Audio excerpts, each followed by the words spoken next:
Hello दोस्तों, this is Johns Bond from Learn Anything. दोस्तों, आज हम डिस्कस करेंगे रिच डैड पुअर डैड का लेसन नंबर 1 जो आपकी स्क्रीन के सामने है। क्या कहता है? The rich don't work for money. इसका मतलब यह है कि रिच जो है मनी के लिए वर्क नहीं करते हैं। तो रिच लोग किसके लिए वर्क करते हैं? तो चलिए इसको हम नेक आगे आगे बढ़ते जाएंगे और पढ़ते चले जाएंगे क्या रिच किस लिए कार्य करते हैं। चलिए शुरू करते हैं। क्या कहता है पहली लाइन कहती है the poor and middle class work for money but rich people have money work for them. इसका मतलब ये है कि पुअर जो लोग होते हैं मनी के लिए वर्क करते हैं, लेकिन रिच पीपल क्या होते हैं, उनके पास पैसे होते हैं तो वो पैसों के लिए कार्य नहीं करते, बल्कि पैसों से पैसा कैसे बनाया जाए उसके लिए कार्य करते हैं रिच लोग। जैसे कि कोई घर ले लिया मैंने, अब घर ले लिया, घर कैसे लिया? पैसे होंगे मैंने तभी घर लिया। अब घर को मैंने किराए पे चढ़ा दिया, तो घर को मैंने किराए पे चढ़ा दी तो मैं किराया आ रहा है मेरे पास। तो इसका क्या मतलब है? इसका मतलब ये है कि मैं पैसों के लिए कार्य थोड़ी कर रहा हूँ, बल्कि पैसा खुद चल के मेरे पास आ रहा है। तो ऐसा पैसा कैसे आता है चल के? जब हम कोई बिजनेस करते हैं या कोई एसेट्स खरीद लेते हैं, उससे हमारे पास पैसा आता है। तो रिच डैड यही कह रहे हैं कि कोई एसेट्स खरीद लो या बिजनेस कर लो जिससे कि पैसा तुम्हारे पास चल के आए। नेक्स्ट देखते हैं। माई poor dad recommended that I do what he did. बहुत से परिवार में, फैमिलीज में यही होता है कि उनके पेरेंट्स की सरकारी नौकरी है, बेटा तू भी सरकारी नौकरी कर ले। ऐसा हर फैमिली में मिलेगा आपको, ऐसा कोई भी फैमिली नहीं है जिसमें ना मिले। अगर पेरेंट्स कोई भी सरकारी नौकरी कर रहे हैं, गवर्नमेंट जॉब कर रहे हैं, तो वो भी अपने बेटों से यही कहेंगे बेटा तू भी सरकारी नौकरी की तैयारी कर और सरकारी नौकरी पकड़। लेकिन इधर रिच डैड क्या कह रहे हैं? रिच डैड कह रहे हैं इधर wanted me to learn how money works. इधर कह रहे हैं रिच डैड कि पैसों के लिए काम मत करो, बल्कि पैसा कैसे आता है उसको सीखो तुम। मतलब पैसा कैसे आता है उसको सीखो, पैसों के बारे में जानो। तो ये कह रहे हैं रिच डैड। आगे कह रहे हैं more money will not solve the problem, more money only get into more debt का मतलब होता है उधारी। अभी तक मैं समझाता हूँ आपको। जब हमारे पास ज़्यादा पैसे होते हैं, जैसे 30 लाख 40 लाख हो गए, अब मान के चलो कोई कार लेनी है, मेरे को मस्टैंग लेनी है। मस्टैंग जीटी आती है 65 लाख की, तो मेरे पास है अभी ओनली 55 लाख। तो मेरे को उस कार को खरीदने के लिए कितना रुपए का कर्ज लेना होगा? डेट कितने का लेना होगा? 7 लाख का। तो उससे हमें यह समझ में आता है कि ज़्यादा पैसे होने से हमारे खर्चे भी ज़्यादा हो जाते हैं। मोर मनी मोर एक्सपेंसेस, ये इकोनॉमी में रूल पढ़ा होगा आपने 12th क्लास में। ज़्यादा पैसे आने से ज़्यादा खर्चे बढ़ जाते हैं, इसलिए रॉबर्ट कियोसाकी जी क्या कह रहे हैं कि more money only get into more date.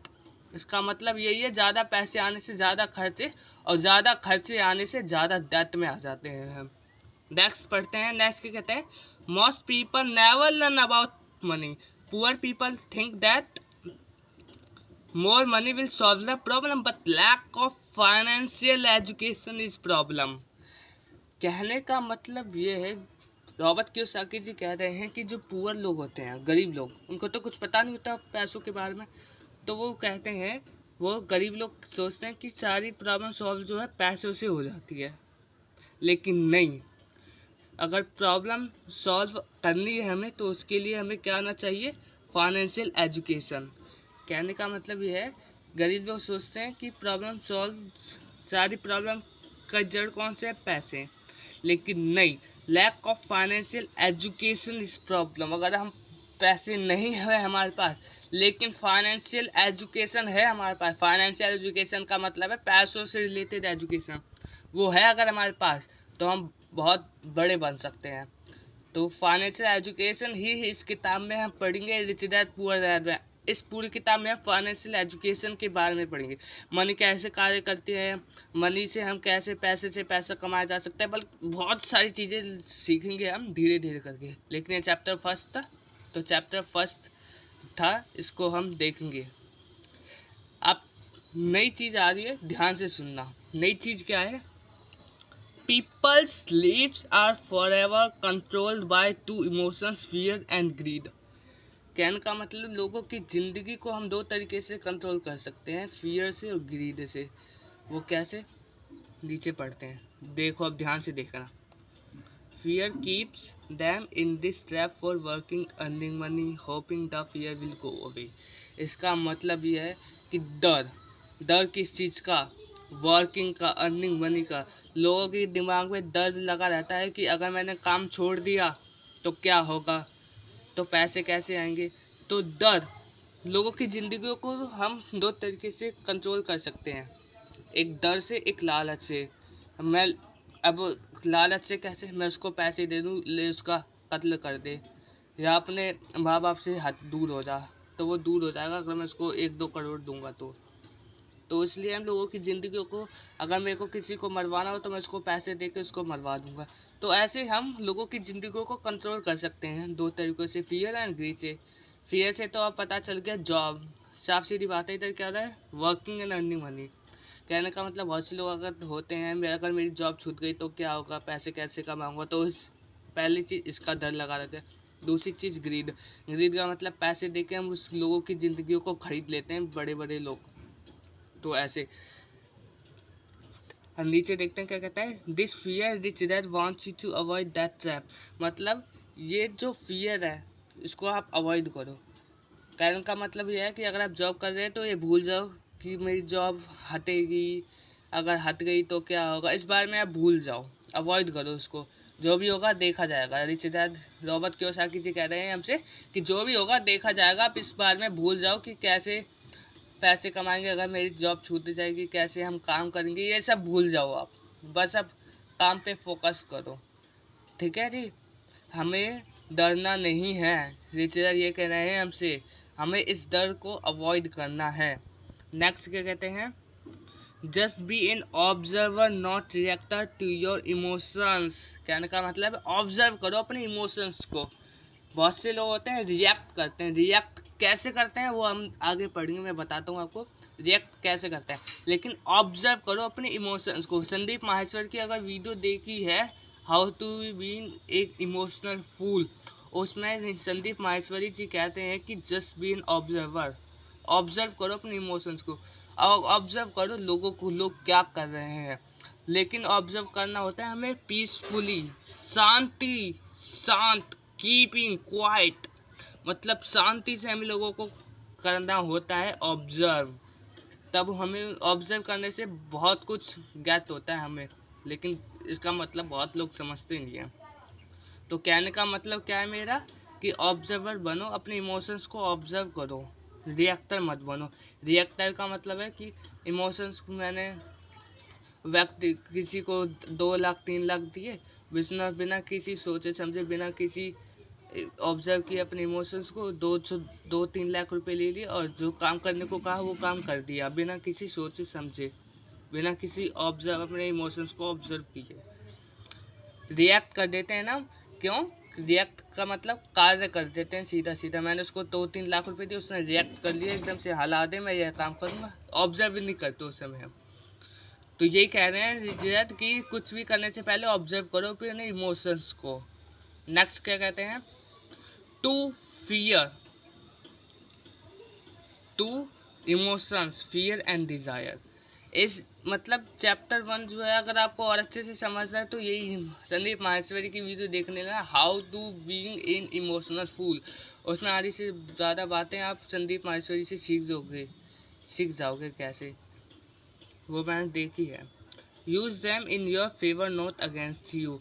कहने का मतलब है फियर एंड डिज़ायर को ना अपने फेवर में यूज़ करो। अपने फेवर में कैसे, कहने का मतलब ये है कि बहुत से लोग होते हैं जॉब का डर लगा रहता है, जॉब चली जाएगी तो ये हम अगेंस्ट में अपने यूज़ कर रहे हैं अपने इमोशंस को।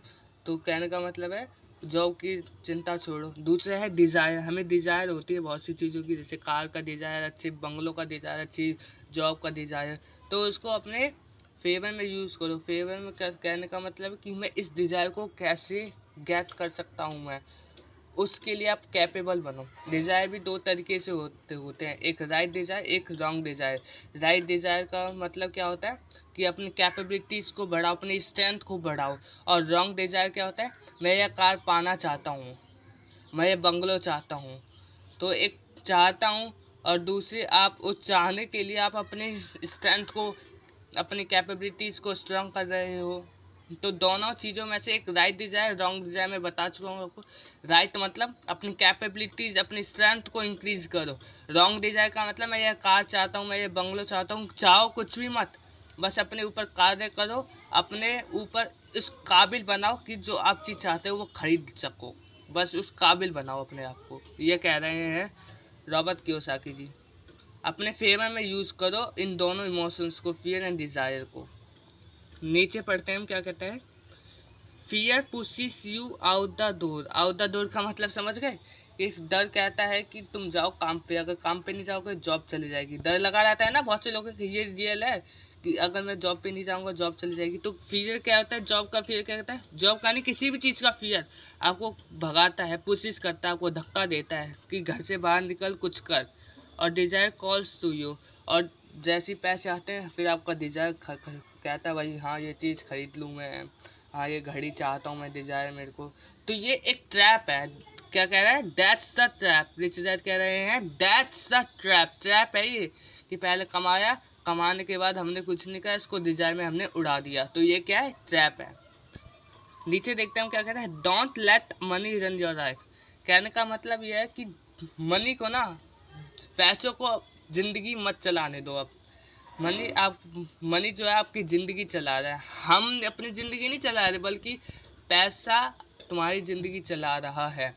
मैं एक गरीब की डेफिनेशन में अपनी तरफ से कहता हूँ कि गरीब मैं किसको मानता हूँ। गरीब व्यक्ति की डेफिनेशन में मैं अपने हिसाब से कहता हूँ, मतलब मैं गरीब किसको कहता हूँ। गरीब की सोच क्या है, गरीब का दिन शुरू होता है पैसों से और गरीब का दिन ख़त्म होता है पैसों पे। ये गरीब की डेफिनेशन है, ये मैंने बनाई है। मतलब गरीब लोगों का दिन शुरू होता है पैसों से और ख़त्म होता है पैसों पे। ये गरीब की डेफिनेशन है जो मैंने बनाई है। अब आप गरीब लोगों को किस नज़रिए से देखते हो वो आप देख सकते हो, कमेंट करके ज़रूर बताना। Learn to use your emotions to think, not think with your emotions. कहने का मतलब ये है कि तुम अपने इमोशंस को यूज़ करो। लर्न टू यूज़ इमोशन, अपने इमोशंस को यूज़ करो सोचने के लिए, थिंक करने के लिए। मतलब सोचो, अपने इमोशंस को यूज़ करो कुछ सोचने के लिए। नॉट थिंक विद इमोशंस मतलब अपने इमोशंस के साथ मत सोचो, अपने इमोशंस के साथ मत सोचो, बल्कि अपने इमोशंस को यूज़ करने की, अपने इमोशंस को यूज़ करने के लिए सोचो। अपने इमोशंस के साथ मत सोचो, बल्कि अपने इमोशंस को यूज़ करने के लिए सोचो। मतलब मैं अपने इमोशंस को कैसे यूज़ कर सकता हूँ उस बारे में सोचो, अपने इमोशंस के साथ मत सोचो। नेक्स्ट पढ़ते हैं। When you again resisted माने होता है रोकना। Emotions when I tempted you with more money, you were again learning to think in spite of being emotionally charged। इस लाइन में हमें बहुत चीज़ सीखने को मिलेगी। क्या कहता है, When you again resisted your emotion, मतलब तुम दोबारा से अपने इमोशंस को रोकते हो। When I tempted you with more money, जब मैं तुम्हें और पैसे देता हूँ, you were again learning to think in spite of being emotionally charged। इसका मैं जीता जागता एग्जाम्पल बताता हूँ। लोग होते हैं, लोगों को अगर मैं पैसा दे दूं, लोगों को अगर मैंने पैसा दे दिया तो वो सोचते नहीं है।